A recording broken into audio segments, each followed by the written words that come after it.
अब की बार कैसे होगा 370 के पार, जब भाजपा के चाणक्य अमित शाह और यूपी के सीएम योगी आदित्यनाथ में छिड़ा हुआ है कोल्ड वार। सियासत में चल रहा है सवाल, क्या 2024 में फिर से बन रही है मोदी सरकार। लेकिन एक और सवाल है जो सियासत में खूब चल रहा है, भाजपा में मोदी के बाद किसका आएगा राज। क्या गृह मंत्री अमित शाह सियासत के इस गुणा और भाग में योगी आदित्यनाथ को देने जा रहे हैं धोबी पछाड़।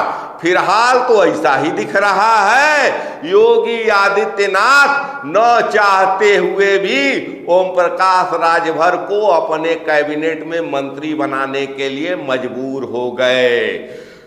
ओम प्रकाश राजभर को मंत्री बनाने का दाव किसका था? ये दाव था गृह मंत्री अमित शाह का, जो ओम प्रकाश राजभर को एनडीए में लाए, ये कहकर कि आइए एनडीए में आपको मंत्रालय मिलेगा।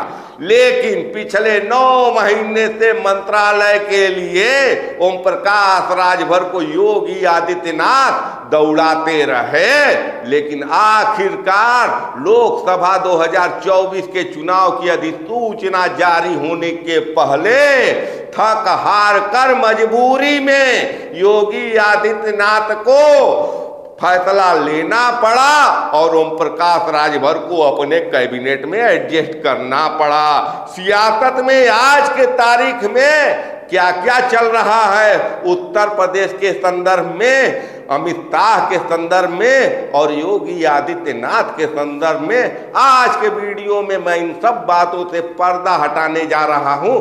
देखते रहिए खबरों के खिलाड़ी का ये वीडियो।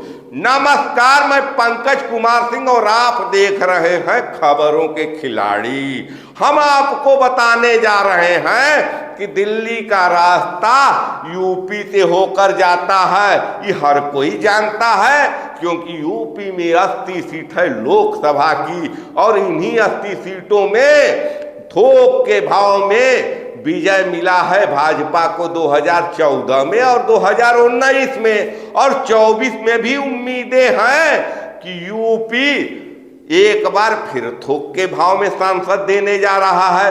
यूपी के सियासत में सिक्का किसका चलता है? मुख्यमंत्री तो हैं यूपी के योगी आदित्यनाथ, लेकिन उनके कैबिनेट में कुछ मंत्री हैं जो अमित शाह के इशारे पर काम करते हैं, तो सबको पता है। हम नाम बता रहे हैं, आप सोचिए कि क्या हम झूठ बोल रहे हैं। केशव प्रसाद मौर्य यूपी के सियासत में किसके आदमी हैं? अमित शाह के।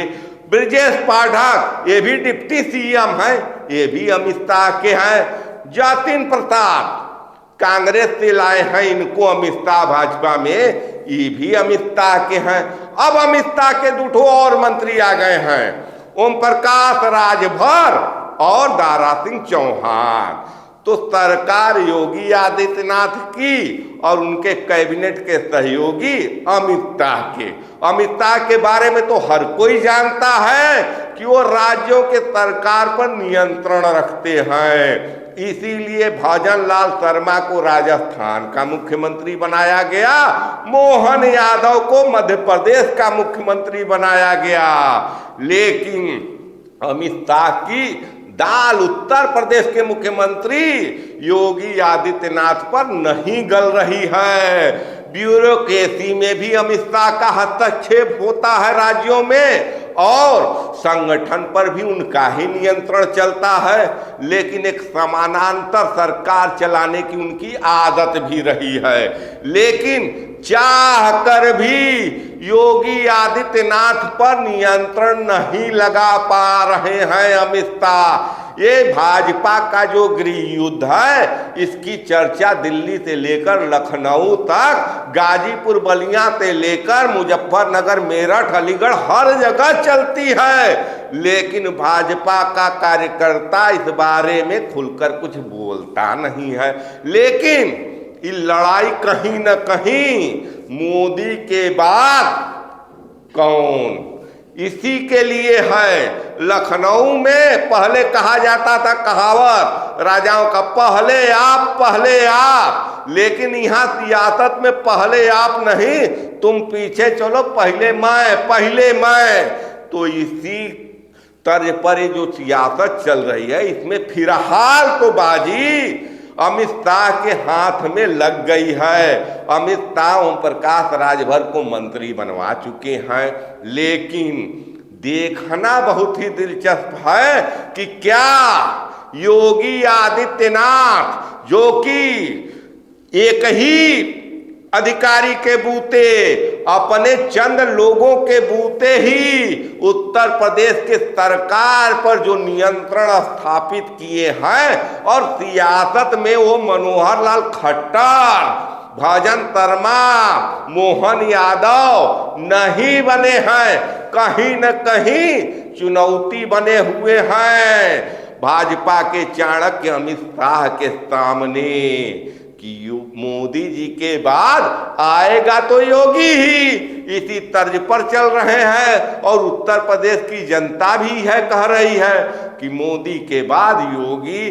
बुलडोजर का उनका जो सिस्टम है वो अलग से उनको भाव दिलवा रहा है, और बुलडोजर सिस्टम के बाद उनका धार्मिक होना, हिंदू धर्म के प्रति कट्टर होना, कहीं न कहीं आज के तारीख में योगी आदित्यनाथ को जनता के बीच में ज्यादा लोकप्रिय बनाया हुआ है।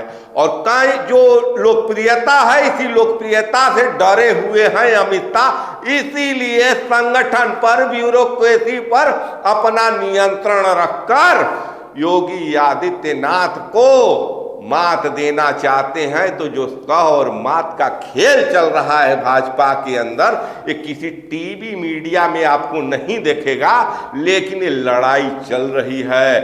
इस लड़ाई को सार्वजनिक मंचों पर भी देखा जा सकता है। शिष्टाचार का जो सिद्धांत है वो भी इन दोनों में नहीं लागू होता है। मध्य प्रदेश के मुख्यमंत्री का शपथ ग्रहण था, और मंच पर गृह मंत्री अमित शाह और यूपी के सीएम योगी आदित्यनाथ दोनों थे, लेकिन धुआं सलाम से भी बचकर निकल गए दोनों। तो इस ढंग का जो रार चल रहा है, सह और मात का खेल चल रहा है, फिलहाल तो बाजी अमित शाह के हाथ लग गई है। लेकिन कब तक अमित शाह योगी आदित्यनाथ पर शिकंजा कसकर रखते हैं, ये देखना बहुत ही दिलचस्प है। आप भी निगाह लगाए रखिए 2024 के चुनाव परिणाम पर, और हम भी निगाह लगाए हुए हैं, क्योंकि ये जो सह और मात का खेल भाजपा के चाणक्य और यूपी के सीएम के बीच चल रहा है, इसका फैसला 2024 के चुनाव परिणाम आने के बाद ही होगा। देखते रहिए खबरों के खिलाड़ी। जय हिंद, जय भारत, नमस्कार।